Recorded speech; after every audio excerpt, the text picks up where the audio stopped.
পঞ্চগড়ে হাড় কাঁপাচ্ছে শৈত্যপ্রবাহ, দাম না পেয়ে মেহেরপুরে জমিতেই নষ্ট হচ্ছে ফুলকপি। 9 ঘন্টা পর আবারও সচল হলো দৌলতদিয়া পাটুরিয়া ফেরি চলাচল এবং মাইক বাজানোকে কেন্দ্র করে টঙ্গীতে 2 গ্রুপের সংঘর্ষে আহত 5। অভিনন্দন। ভোরের পাতার সংবাদ সারা দেশে, সাথে আছি মৌমিতা মৌ। শুনছিলেন সংবাদ শিরোনাম, এবার বিস্তারিত। বাড়ছে শীত, কমছে তাপমাত্রার পারদ। শীতের তীব্রতায় নাজেহাল পরিস্থিতির মুখে উত্তরের সীমান্ত জনপদ পঞ্চগড়। নতুন বছরের শুরুতে তাপমাত্রার পারদ 10 ডিগ্রির নিচে অবস্থান করায় মৃদু শৈত্যপ্রবাহ বইছে এই অঞ্চলে। 2 দিন ধরে চলা শৈত্যপ্রবাহের দাপটে বিপাকে পড়েছে হতদরিদ্র থেকে নিম্ন আয়ের মানুষ। শীত থেকে বাঁচতে খড়কুটো জ্বালিয়ে শীত নিবারণের চেষ্টা চালিয়ে যাচ্ছেন এই শ্রেণীর মানুষগুলো। শনিবার ভোর 6টায় তাপমাত্রা রেকর্ড হয়েছে 9.8 ডিগ্রি সেলসিয়াস। গতকাল শুক্রবার দেশের সর্বনিম্ন তাপমাত্রা হিসেবে রেকর্ড হয়েছিল 8.3 ডিগ্রি সেলসিয়াস। আবহাওয়াবিদদের মতে, যেসব এলাকায় দিনের সর্বনিম্ন তাপমাত্রা 8 থেকে 10 ডিগ্রি সেলসিয়াসের মধ্যে, সেসব এলাকায় মৃদু শৈত্যপ্রবাহ বয়ে যায়। সে হিসেবে উত্তরের এই প্রান্তিক জেলার উপর দিয়ে 2 দিন ধরে বইছে মৃদু শৈত্যপ্রবাহ। গাজীপুরের বিভিন্ন এলাকা ও শহরের মধ্যে নিম্ন আয়ের মানুষের কষ্ট হচ্ছে। বিভিন্ন কলকারখানার শ্রমিকরা ফিরতে পারছেন না কাজে। সড়ক মহাসড়কে যানবাহনের চলাচল খুবই কম। যারাই বাসা থেকে বেরিয়েছেন তারা পায়ে হেঁটে গন্তব্যে পৌঁছানোর চেষ্টা করেছেন। শীতের কারণে শহরে শুক্রবার ছুটির দিন থাকলেও নেই জনসমাগম। সেই কারণে বন্ধ রেখেছেন মহাসড়কের পাশে অবস্থিত বিভিন্ন দোকানপাট। দিন হলেও রোদ দেখতে পাননি শহরের মানুষ। তবে আবহাওয়া অফিস বলছেন, সীমান্তবর্তী এলাকার মতোই রাজধানী ও আশেপাশের জেলাগুলোতেও শৈত্যপ্রবাহ বয়ে চলছে। এই শীতের প্রকোপ টানা কয়েকদিন থাকবে বলে আশা করা যাচ্ছে। যাত্রী পাওয়া যায় না, ঢাকায় গাড়ি চালাতে গাজীপুরে হঠাৎ করে শীত বাড়ার কারণে আমরা কাজে ফিরতে পারতেছি না। খুবই অস্বস্তিতে আছি এবং খুবই কষ্টের মধ্যে আছি, কাজকাম হচ্ছে না। চট্টগ্রামের কর্ণফুলী উপজেলা আওয়ামী লীগের যুগ্ম সম্পাদক নাজিম উদ্দিন হায়দারকে গ্রেপ্তার করেছে পুলিশ। শুক্রবার দিবাগত রাত 8:30টার দিকে উপজেলার ডাঙ্গারচর এলাকা থেকে তাকে গ্রেপ্তার করা হয়। পুলিশ জানিয়েছে, নাজিম উদ্দিন হায়দার শেখ হাসিনার দেশত্যাগের পর দীর্ঘদিন আত্মগোপনে ছিলেন। শুক্রবার রাতে গোপন বৈঠক থেকে পালানোর চেষ্টার সময় তাকে গ্রেপ্তার করা হয়। কর্ণফুলী থানার ভারপ্রাপ্ত কর্মকর্তা মোহাম্মদ শরীফ বলেন, গ্রেফতার নাজিম বৈষম্য বিরোধী ছাত্র জনতার উপর হামলার ঘটনার দায়ের হওয়া মামলার আসামি। গত 4 আগস্ট নগরের কোতোয়ালি থানার নিউ মার্কেট মোড় এলাকায় ছাত্র জনতার হামলা মামলার ঘটনায় জড়িত থাকার বিষয়টি একাধিক ছবি ও ভিডিওর মাধ্যমে নিশ্চিত হওয়া গেছে। তার বিরুদ্ধে আইনগত ব্যবস্থা নেওয়া হচ্ছে। রাঙামাটির বন্দুক ভাঙা রেঞ্জে তল্লাশি চালিয়ে পাগলিছড়ি ও জমচুক এলাকার পাহাড়ের চূড়ায় ইউপিডিএফ এর 2টি ক্যাম্প পাওয়া গেছে। সেনাবাহিনীর রাঙামাটি রিজিয়নের এক বিশেষ অভিযান চালিয়ে ক্যাম্প 2টি সন্ধান পেয়েছে। গেল শুক্রবার আন্তঃবাহিনী জনসংযোগ পরিদপ্তর এক প্রেস বিজ্ঞপ্তিতে জানিয়েছে, সেনাবাহিনীর এই বিশেষ অভিযানের কারণে ইউপিডিএফ এর সন্ত্রাসীরা ক্যাম্প 2টি পরিত্যক্ত অবস্থায় ফেলে পালিয়ে যায়। আইএসপিআর জানিয়েছে, পাগলিছড়ি এলাকায় পাহাড়ের চূড়ায় তল্লাশি অভিযানে ইউপিডিএফ এর একটি সম্ভাব্য প্রশিক্ষণ ক্যাম্পের সন্ধান মিলে, যা একটি বড় জায়গা জুড়ে অবস্থিত। ওই ক্যাম্পে চলাচলের রাস্তা সহ পর্যবেক্ষণ চৌকি, প্রশিক্ষণ মাঠ এবং বাসস্থান রয়েছে। এছাড়া অপর একটি অভিযানের জমচুক এলাকায় আরেকটি ক্যাম্পের সন্ধান পাওয়া যায়। এই ক্যাম্পটিতে অবস্থান করা সন্ত্রাসীদের বিরুদ্ধে নিরাপত্তা বাহিনীর পরিচালিত অপারেশন প্রতিরোধ করার জন্য খনন করা বাংকার সহ উল্লেখযোগ্য সংখ্যক সন্ত্রাসী বসবাসের ব্যবস্থা রয়েছে। ঘন কুয়াশার কারণে 9 ঘন্টা বন্ধ থাকার পর ফের দৌলতদিয়া পাটুরিয়া নৌ রুটের ফেরি চলাচল শুরু হয়েছে। শনিবার সকাল 8টা থেকে স্বাভাবিকভাবে ফেরি চলাচল করছে। বাংলাদেশ অভ্যন্তরীণ নৌ পরিবহন কর্পোরেশনের দৌলতদিয়া ঘাট শাখার ব্যবস্থাপক সালাউদ্দিন আহমেদ বিষয়টি নিশ্চিত করেছেন। তিনি বলেন, শুক্রবার দিবাগত রাত 11টা থেকে ঘন কুয়াশার কারণে ফেরি চলাচল বন্ধ ছিল। চ্যানেলের বিকন বাতি ও মার্কিং পয়েন্টগুলো অদৃশ্য হয়ে যাওয়ায় দুর্ঘটনা এড়াতে এই সিদ্ধান্ত নেওয়া হয়। কুয়াশা কেটে গেলে সকাল 8টা থেকে ফেরি চলাচল শুরু হয়। শীতের স্নিগ্ধতায় ভরে উদিত লাল সূর্য, অতিথি পাখির বিচরণ, লাল শাপলার মেলা যেন প্রকৃতির ঢেলে দেয় এক সৌন্দর্যের ক্যানভাস। প্রকৃতির এই নিখাত সৌন্দর্যটি উখিয়ার মাঝকারিয়া বিলের। এখানে সবুজ পাতায় ঢাকা জলে ফুটে আছে শাপলা ফুল। চকচকে নিষ্পাপ পানির উপর ভাসতে থাকা লাল শাপলার ঝিলিকে পুরো এলাকা এখন অনিন্দ্য অপরূপা। কক্সবাজার প্রতিনিধি বলরাম দাসের পাঠানো তথ্যচিত্রে বিস্তারিত ডেস্ক রিপোর্টে। বিস্তীর্ণ শালবাগান, গাছের জলরাশিতে ফুলের সমারোহ, সবুজ পাতার ভাঁজে ভাঁজে লাল পাপড়ির স্নিগ্ধতা, ঐশ্বরিক এই সুনিপুণ চিত্রকর্ম চোখ জুড়ানো, মন ভুলানো। আমি আসছি শাপলা বিল দেখবো, তারপরে ফুল নিয়ে যাব, ছবি তুলবো অনেকগুলো, এই আর কি। ফুল দেখলে তো মেয়ে থেকে ভালো লাগে, তো এক কথায় অনেক বেশি ভালো লাগতেছে, ভালোই লাগতেছে। সবাইকে নিয়ে আসছি, ছবি তুলতেছি। তারপরে আপনার স্বাভাবিক দেখতে গেলে আমরা যদি দূরে কোথাও যাই অনেক টাকা খরচ হয়, আর এখান থেকে কাছে, রাস্তা দিয়ে একদম কাছে, অল্প খরচে মানে সুন্দর ছবি তোলা যাবে, মনোরম দৃশ্য, এই আর কি। প্রকৃতির এই নিখাত সৌন্দর্যটি উখিয়ার মাছকারিয়া বিল। এখানে সবুজ পাতায় ঢাকা জলে ফুটে আছে শাপলা ফুল।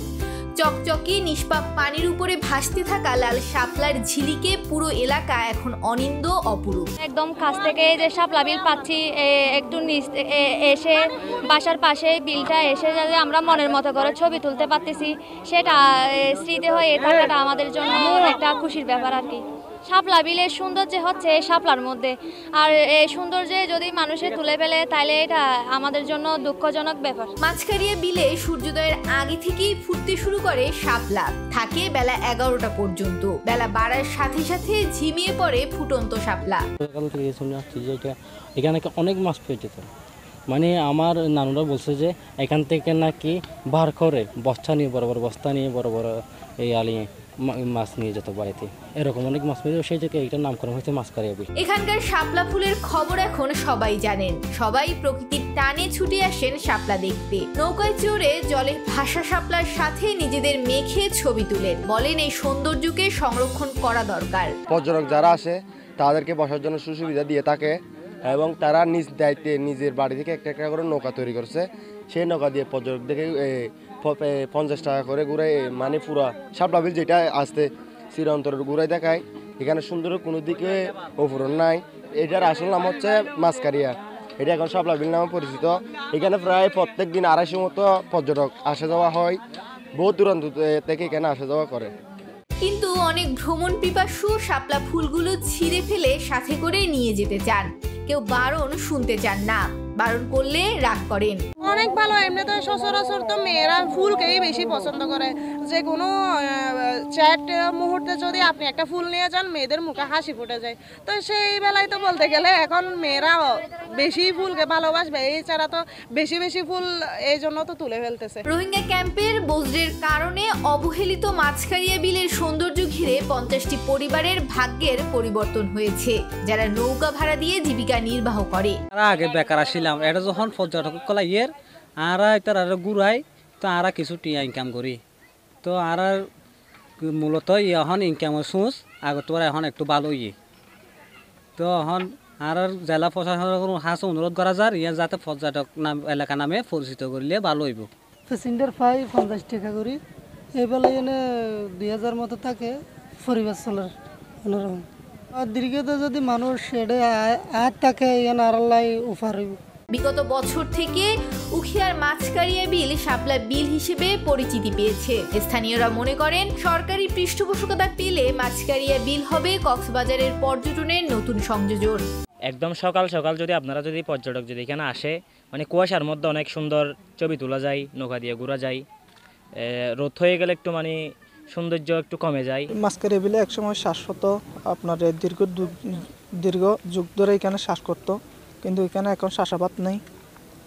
এগুলো রোহিঙ্গাদের কারণে, রোহিঙ্গারা কাল বরাট করে ফেলার, ওরা বজ্র ফেলছে কালের মধ্যে, তার কারণে এখানে পানি জমে আছে। এখন বর্তমানে শাপলা ফুল ফুটছে, পর্যটকরা ফুলগুলো নিয়ে যাচ্ছে আর কি। এখানকার স্থানীয় লোকেরা আগে এগুলো আপনার বিক্রি করতো, ফুল বিক্রি করে চলতো, এখন বর্তমানে নৌকা নামিয়ে দিয়েছে। ওরা স্থানীয় লোকরা জীবিকা নির্বাহ করতেছে ওইগুলো নিয়ে, আপনার 50 টাকা 100 টাকা করে নিচ্ছে ওদের জীবিকার যানবাহন হিসেবে। আগে তো মাছ বেশি পাওয়া যেত, এখন মাছ পাওয়ানো যার, এখন দেখা যাচ্ছে এই ফুল বেশিরভাগ ফুল পাওয়া যায়। তো শাপলা ফুল পাওয়ানোর কারণে মানুষের তো ফুল চাই বেলা বলি এরে মানুষের তো আগ্রহ হইয়ে, মানুষ ইয়ান উদ্যমুখী হইয়ে মানুষ এটা আইয়ের। মৌমিতা মৌ, নিউজ ডেস্ক, ভোরের পাতা। গভীর রাতে ছিন্নমূল মানুষের মাঝে 2000-এর অধিক কম্বল নিয়ে শীতার্তদের পাশে দাঁড়ালেন কেন্দ্রীয় বিএনপির প্রচার সম্পাদক সুলতান সালাউদ্দিন টুকু। শুক্রবার রাত 12:30টার দিকে পৌরসভার বাস স্ট্যান্ডে নতুন বাস স্ট্যান্ড, রেজিস্ট্রি পাড়া, কলেজ গেট, বটতলা, নিরালা মোড়, জেলা সদর, সাবালিয়া এলজিডি মোড় সহ কয়েকটি এলাকায় এই কম্বল বিতরণ করেন তিনি। মাগুরার শ্রীপুরে হতদরিদ্র হামিদ খাঁ ও মিতা বেগমের ঘরে জন্ম নেয়া জোড়া লাগানো সেই শিশু মারা গেছে। শুক্রবার সকালে অর্থের অভাবে চিকিৎসা করাতে না পেরে হাসপাতাল থেকে শিশু দুটিকে নিয়ে গ্রামের বাড়ি রওনা দেন পরিবারের সদস্যরা। পথে সকাল 9টার দিকে একটি শিশু এবং দৌলতদিয়া পাটুরিয়া ফেরিঘাটে আসার পর জোড়া লাগানো অপর শিশুটিও মারা যায়। এর আগে গত বৃহস্পতিবার ঢাকা শ্যামলী শিশু হাসপাতালে ভর্তি করা হয় শিশু দুটিকে। গত 28 ডিসেম্বর রাত 1টার দিকে মাগুরার শ্রীপুর উপজেলার দরিয়াপুর ইউনিয়নের চর চৌগাছি গ্রামে নিজ বাড়িতে 2টি মাথা, 4টি হাত, 3টি পা, 1টি পেট ও নাভি, 1টি পায়ে 8টি আঙুল নিয়ে অস্বাভাবিক জোড়া লাগানো পুত্র শিশু জন্মগ্রহণ করে। শিশুর বাবা হামিদ খাঁ বলেন, জোড়া লাগানো পুত্র শিশু জন্মের পর প্রথমে স্থানীয় উপজেলা স্বাস্থ্য কমপ্লেক্সে নিয়ে যায়, পরে মাগুরা শিশু বিশেষজ্ঞ ডাক্তার দেখায়। তিনি ফরিদপুর শিশু হাসপাতালে যেতে বলেন। ফরিদপুর থেকে আমাদের উন্নত চিকিৎসার জন্য ঢাকা নেয়ার পরামর্শ দেন। বৃহস্পতিবার ঢাকা শ্যামলী শিশু হাসপাতালে নেয়ার পর ডাক্তার দেখায়। ডাক্তাররা হাসপাতালে ভর্তি থাকার পরামর্শ দিলেও অর্থের অভাবে শুক্রবার সকালে বাড়ি রওনা হই। পথে শিশু দুটি মারা যায়। মেহেরপুরে উৎপাদিত সবজির দাম ও ক্রেতা না থাকায় জমিতেই নষ্ট হচ্ছে ফুলকপি। এসব ফুলকপি এখন গোখাদ্য হিসেবে নিচ্ছেন স্থানীয় লোকজন। কৃষকরা জমি পরিষ্কার করে অন্য সবজি আবাদের প্রস্তুতিও নিচ্ছেন। অনেক স্বপ্ন নিয়ে শীতকালীন ফুলকপি চাষ করেছিলেন তারা, কিন্তু এখন উৎপাদন খরচই মিটছে না। লোকসানে ঋণের বোঝা নিয়ে দুশ্চিন্তায় দিন পার করছেন মেহেরপুরের কৃষকরা। জানা গেছে, স্বল্প খরচে বেশি মুনাফা পাওয়ার আশা নিয়ে রোপণ করা ফুলকপি এখন লোকসানে ফেলেছে কৃষকদের। কৃষকরা বলছেন, প্রতি বছর শীতকালীন সবজি হিসেবে ফুলকপির চাহিদা থাকে, দামও ভালো পান তারা। লাভের আশায় চলতি মৌসুমে অনেকেই ফুলকপির চাষাবাদ করেছেন, কিন্তু এবছর নানান জাতের সবজিতে বাজার ভরে যাওয়ায় উৎপাদন ভালো হলেও মুনাফার অঙ্ক শূন্যের ঘরে। প্রতিটি কপির উৎপাদন খরচ পড়ে 7-8 টাকা। সেখানে বর্তমানে বাজারে চাষিদের খেতে প্রতি পিস ফুলকপি বিক্রি হচ্ছে 3 থেকে 5 টাকায়। ফলে উৎপাদন খরচের অর্ধেকেও উঠছে না। এছাড়া চাষিদের পারিশ্রমিকও প্রায় শূন্য। যারা ঋণ নিয়ে চাষাবাদ করেছেন তারা তা কিভাবে শোধ করবেন তা নিয়ে পড়েছেন দুর্ভাবনায়। গাজীপুরের টঙ্গীর টিএনটি বাজারে গতকাল রাতে ব্যবসা প্রচারের জন্য দোকানে মাইক বাজানোকে কেন্দ্র করে 2 গ্রুপের সংঘর্ষ হয়। এ সময় ব্যবসায়ী শহীদ সহ তার পরিবারের 5 জন গুরুতর আহত হয়েছেন। আহতদের টঙ্গী শহীদ আহসান উল্লাহ মাস্টার জেনারেল হাসপাতালে চিকিৎসা দেওয়া হয়। পরে টঙ্গী পূর্ব থানার 4 জনের নাম উল্লেখ করে একটি অভিযোগ করেন ভুক্তভোগী পরিবারের সদস্য।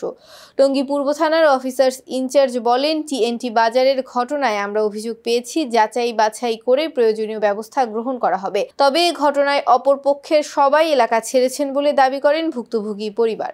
কাঁচামালের দোকান, মাইক বাজাইতে সবাই, আমিও মাইক বাজাইতেছি, আয়াল করতে মাইক বাজাইতে পারতাম না। আমি সবার মাইক বন্ধ করে দিলে আমার মাইকটা বন্ধ করে দিন, তোর মাইক দিয়ে আগে বন্ধ কর, পরে দেখতে আসি।